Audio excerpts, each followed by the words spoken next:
Welcome, dear listener. I invite you to settle into the quiet comfort of this moment. The world outside can wait. Tonight, we travel to the highlands of Ethiopia, where golden hills meet skies brushed with violet dusk.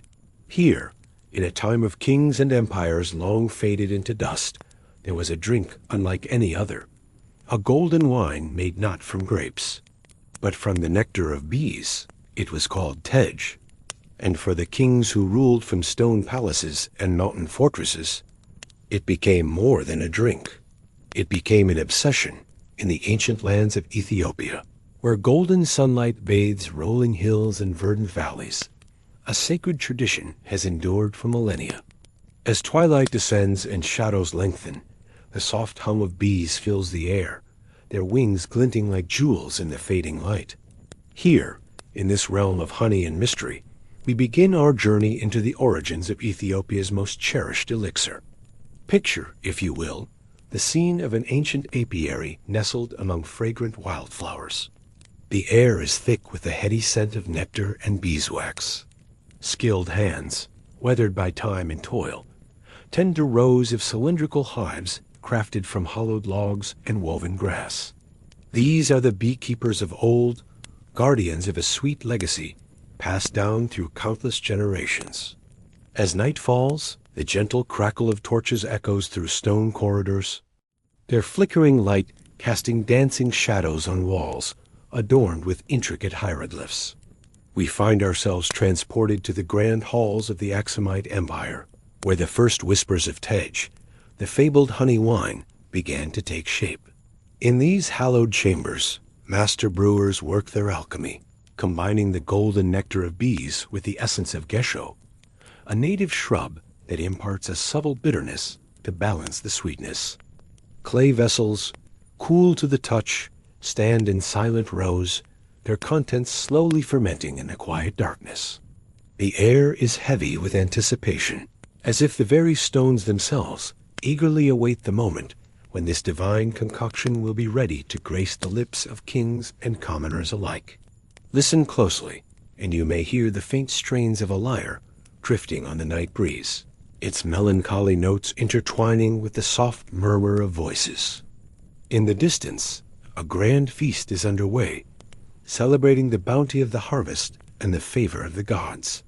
At the center of it all, gleaming goblets filled with tej catch the light of 100 candles, their ember depths promising joy and revelry to all who partake. As we draw nearer to the banquet hall, the sounds of merriment grow louder. The air is thick with the aroma of roasted meats and exotic spices, but it is the honey wine that truly captivates the senses. Nobles and dignitaries recline on plush cushions, their fingers sticky with the sweet nectar as they raise their cups in toast after toast. The tej flows freely, its golden streams seeming to glow with an inner light as it cascades into waiting vessels. But tej is more than mere refreshment. It is a bridge between the mortal world and the divine. In hushed tones, priests speak of its sacred properties, of how it opens the mind to visions and prophecies. They tell of rituals performed under starlit skies, where honey wine is poured as an offering to ancestral spirits and capricious deities. The very air seems to shimmer with otherworldly energy as these tales are recounted, each word imbued with the weight of centuries of belief and tradition. Yet even as tej is revered, there are whispers of its power to intoxicate and beguile.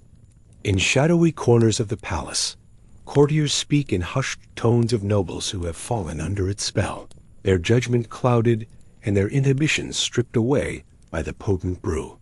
These tales serve as both warning and enticement, adding an air of forbidden allure to the golden elixir. As the night wears on, the festivities show no sign of abating. The lyre's melody grows more insistent, joined now by the rhythmic beating of drums and the joyous laughter of revelers. Candlelight flickers across faces flushed with excitement and tej, casting an ethereal glow over the entire scene. It is a moment suspended in time, a perfect crystallization of the magic and mystery that surrounds Ethiopia's honey wine tradition. But even as we lose ourselves in the intoxicating atmosphere of the feast, We must remember that this is but one chapter in a story that spans millennia. The legacy of Tej stretches back into the mists of time, its origins shrouded in legend and myth. Some say it was a gift from the gods, bestowed upon humanity as a reward for their devotion. Others claim it was discovered by accident, the result of a fortuitous combination of honey, water, and wild yeast. Whatever its true beginnings, Tej has woven itself inextricably into the fabric of Ethiopian culture. It is present at every significant milestone in life, from birth to death and all the celebrations in between. In humble village huts and grand palace halls alike, the sweet aroma of honey wine fills the air, a constant reminder of the rich heritage that binds past and present. As dawn approaches and the first pale rays of sunlight begin to pierce the darkness, we find ourselves drawn back to the ancient apiary where our journey began. The bees are stirring now, preparing for another day of tireless labor. Their steady drone serves as a gentle reminder of the cyclical nature of life and the enduring power of tradition. In the soft light of morning, we see the beekeepers once again tending to their charges with reverent care. Their movements are slow and deliberate, a dance passed down through countless generations. As they work, they hum ancient melodies, their voices blending seamlessly with the buzzing of the hives. It is a moment of perfect harmony, a testament to the deep connection between humans and the natural world that lies at the heart of Ethiopia's honey wine tradition. As we take our leave of this enchanted place, the taste of Tej lingers on our tongues, sweet and complex.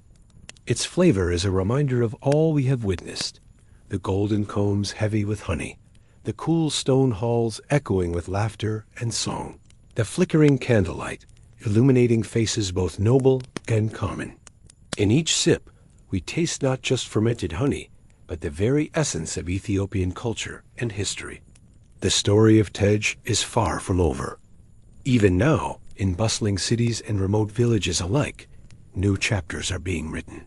Master brewers experiment with ancient recipes, seeking to unlock new depths of flavor and complexity. Young people rediscover the traditions of their ancestors, finding in Tej a connection to their roots and a source of pride in their heritage. As the sun climbs higher in the sky, bathing the landscape in warm golden light, we are left with a sense of wonder and reverence. The origins of Ethiopia's honey wine tradition may be lost to time, but its spirit lives on, as vibrant and intoxicating as ever. In every drop of Tej, we taste the sweetness of the past and the promise of the future, a legacy as enduring as the ancient land from which it springs. In the great halls of Gondar, where the scent of incense drifted through carved archways, golden goblets of honey wine flowed without end. Courtiers laughed in the candlelight, their voices soft against the rhythm of distant drums. Yet beyond the feasts and music, another voice whispered, the solemn warnings of the church. For to drink Tej in moderation was a blessing, but to drown in it could bring ruin not only to a man, but to a kingdom. In the hushed halls of ancient palaces, golden goblets brimmed with Tej, the honeyed mead that flowed like liquid sunlight. This sweet elixir, a symbol of royal wealth and hospitality, graced the tables of kings and queens, its amber depths reflecting the flickering light of 1,000 candles. The air hung heavy with the scent of spices and the low murmur of courtly conversation, a veneer of civility masking the undercurrents of power and intrigue that swirled beneath. Yet beyond the palace walls, in the quiet cloisters of monasteries, monks and church elders whispered words of caution. Their voices, soft as the rustle of parchment, spoke of the dangers that lurked within each golden drop. Beware, they intoned, their eyes filled with a solemn light, for in the sweetness of Tej lies the bitter seed of sin. Their warnings, like gentle ripples on a still pond, spread outward, touching the hearts of those who would listen. Deep beneath the opulent floors of royal compounds, secret underground cellars lay hidden from prying eyes. These cavernous chambers, cool and dark, held row upon row of earthenware vessels, each filled to the brim with the precious tej. The air here was thick with the heady aroma of fermentation, a scent both intoxicating and forbidden. In these shadowy recesses, far from the watchful gaze of the church, the true extent of the royal obsession was revealed. Chronicles, penned by careful hands in the flickering light of monastic scriptoriums, spoke of feasts that stretched on for days without end. They painted vivid pictures of tables groaning under the weight of succulent meats and exotic fruits, all accompanied by an endless flow of tej. The words on the page seemed to shimmer with the golden hue of the mead, drawing the reader into a world of sensual excess and abandoned inhibition. As the sun rose and set again, the revels continued unabated. Nobles, their faces flushed with drink and mirth, raised toast after toast to their sovereign's health.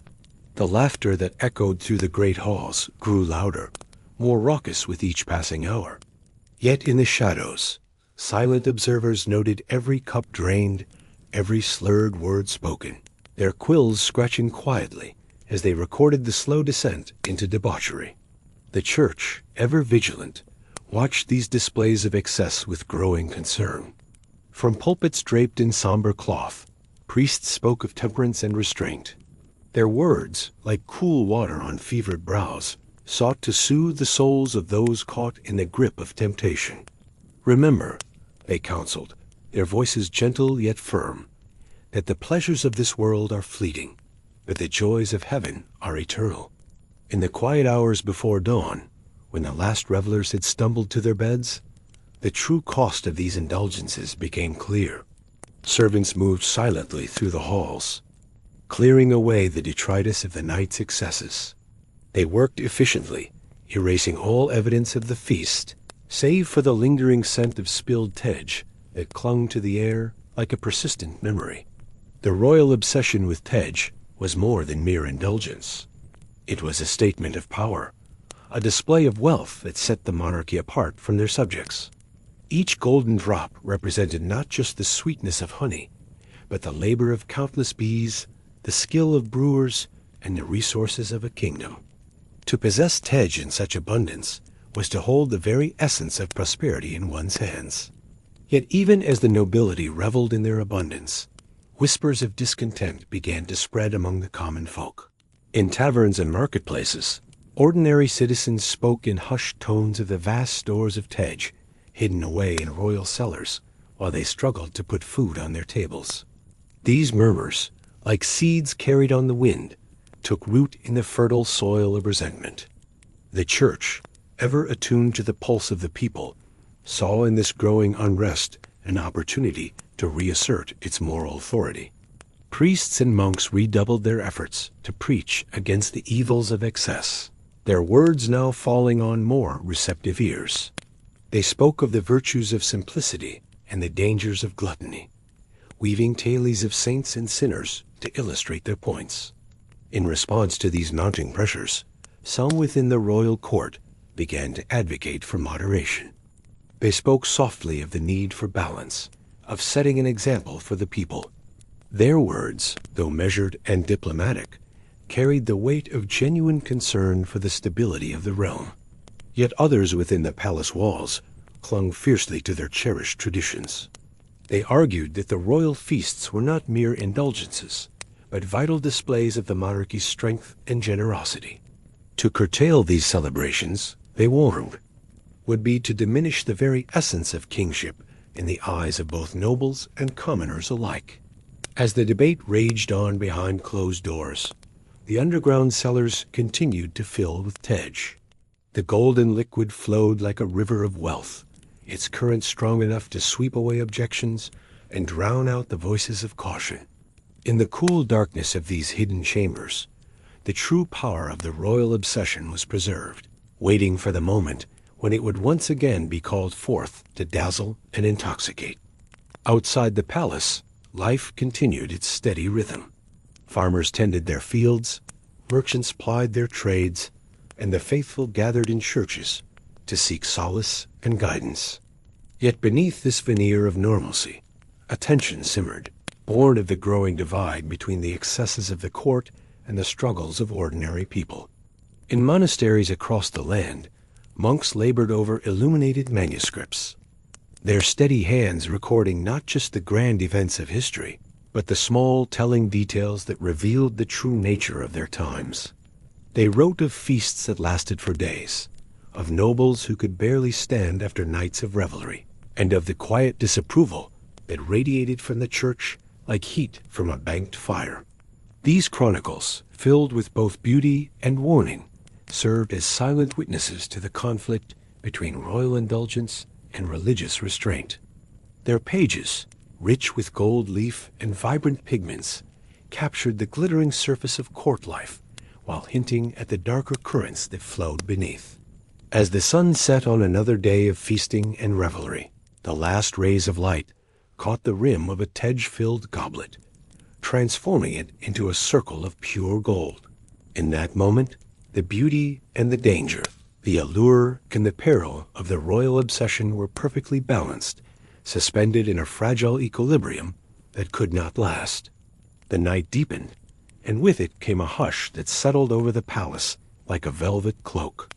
In this quiet hour, when even the most dedicated revelers had succumbed to sleep, the true power of Tej revealed itself. It flowed through the dreams of kings and commoners alike, weaving visions of grandeur and whispers of discontent into a tapestry of possibility and peril. And so the cycle continued, a delicate dance between excess and restraint, power and morality. The royal obsession with Tej remained a potent symbol of all that was glorious and troubling about the monarchy, a golden thread woven through the fabric of a kingdom caught between the earthly pleasures of the present and the eternal promises of faith. But like the slow dimming of a golden sunset, the reign of Tej in the royal courts began to fade. Chroniclers spoke of kings who lost themselves in the sweetness of the wine, ignoring the burdens of rule. Laws were passed, goblets were hidden, yet still the bees kept their ancient work. And in the quiet villages of Ethiopia, far from the marble halls, the golden drink flowed again, a reminder that some obsessions are never truly lost, only transformed. As the soft patter of rain falls upon ancient palace roofs, we journey through the bittersweet tale of Tej, Ethiopia's golden elixir. Its story, like the gentle hum of bees in distant gardens, weaves through time, a testament to both human frailty and enduring tradition. In the grand halls of Ethiopian royalty, where power and pleasure often intertwined, Tej flowed as freely as the blue Nile. Emperors and nobles, seduced by its honeyed embrace, found themselves caught in a dance between duty and indulgence. The sweet nectar that once graced celebratory feasts began to cast a shadow over the affairs of state. Accounts whisper of rulers lost in the amber depths of their goblets, their minds clouded by the intoxicating brew. As dawn broke over the misty highlands, important decisions lay unmade, alliances untended, and the weight of governance grew heavy upon distracted shoulders. The people, once proud of their leader's strength, now murmured of weakness veiled behind golden cups. In those hazy days, when the line between revelry and negligence blurred, the fate of empires teetered on the rim of a Tej-filled barrel. Stories tell of battles lost not to superior forces, but to the sluggish reactions of commanders more acquainted with the warmth of mead than the cold steel of war. Treaties were signed with shaky hands, their implications barely grasped through the fog of overindulgence. Yet, as with all tales of excess, a reckoning was bound to come. The very drink that had once symbolized prosperity and divine favor now threatened the stability of the realm. Wise counselors and concerned citizens alike raised their voices, calling for temperance in the face of growing unrest. In time, their pleas did not fall on deaf ears. Leaders, awakening from their honeyed stupor, recognized the peril that lay in unchecked consumption. With heavy hearts but clear minds, they took action to stem the golden tide that threatened to wash away the foundations of their rule. Edicts were passed, scrolls unfurled in marketplaces and read aloud in village squares. The production and consumption of tej, once a source of national pride, now faced strict limitations. In some regions, temporary bans cast a somber pall over festivities that had for generations been marked by the sharing of this ancient drink. The sound of barrels clinking in celebration grew fainter, replaced by the quiet resolve of a nation seeking to right its course. Brewers who had once proudly crafted the finest tej now found themselves guardians of a forbidden art, their skills preserved in whispered recipes and clandestine gatherings. Yet, even as restrictions tightened their grip, the spirit of tej refused to be extinguished. Like embers smoldering beneath ash, the traditions surrounding this honey wine continued to glow in the hearts of Ethiopians. In secret corners and hidden cellars, the knowledge of its creation was passed down, a treasure too precious to be lost to time or decree.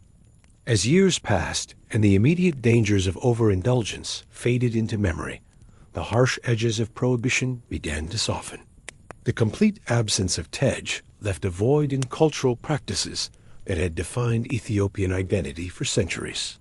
Gradually, voices arose calling for a balanced approach, one that honored tradition while heeding the lessons of the past.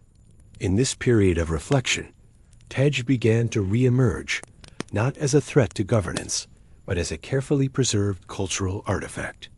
Its production and consumption, once unrestrained, now became a regulated art form, celebrated with newfound respect and moderation. Modern Ethiopian traditions have found ways to honor the legacy of this ancient honey wine without succumbing to its pitfalls. Festivals and ceremonies now feature tej in measured quantities, its presence a reminder of both the joy it can bring and the wisdom gained through temperance. In homes across the country, families gather to share stories of their ancestors, sipping small portions of tej from ornate barrels. The drink, once a daily indulgence, has become a special treat, its rarity enhancing its significance. Children listen wide-eyed as elders recount tales of grand feasts and royal celebrations, the golden liquid in their cups a tangible link to a storied past. Brewers, once forced into secrecy, now proudly ply their trade in the open, their methods refined by generations of discreet practice. The finest tej makers are revered as artisans, their creations judged not by quantity consumed, but by the depth of flavor and adherence to time-honored techniques. In the halls of power, where once tej flowed without limit, a new tradition has taken root. Leaders raise a single symbolic toast with the golden wine, a gesture of respect to heritage, coupled with a silent vow of responsibility. This act serves as a poignant reminder of the delicate balance between honoring the past and safeguarding the future. As twilight descends over the Ethiopian highlands, the soft buzz of bees returning to their hives echoes the enduring presence of tej in the nation's consciousness. Though its role has changed, its essence remains, a golden thread woven through the fabric of Ethiopian culture. In quiet moments, as the last light fades from the sky, one might still catch the faint, sweet scent of fermenting honey on the breeze. It carries with it the whispers of countless generations, a melody of celebration tempered by the harmony of hard-earned wisdom. And so, as we draw our tale to a close, let us reflect on the journey of tej, from royal excess to cultural treasure. Its story, like the drink itself, has matured with time, growing richer and more complex with each passing year. In its survival, we find a testament to the resilience of tradition and the capacity for growth inherent in every society. As the rain outside gentles to a soft mist, and the distant hum of bees fades into the night, we are left with a sense of continuity. Tej, in its new role, stands as a bridge between past and present, a reminder that even in change, the essence of a people endures.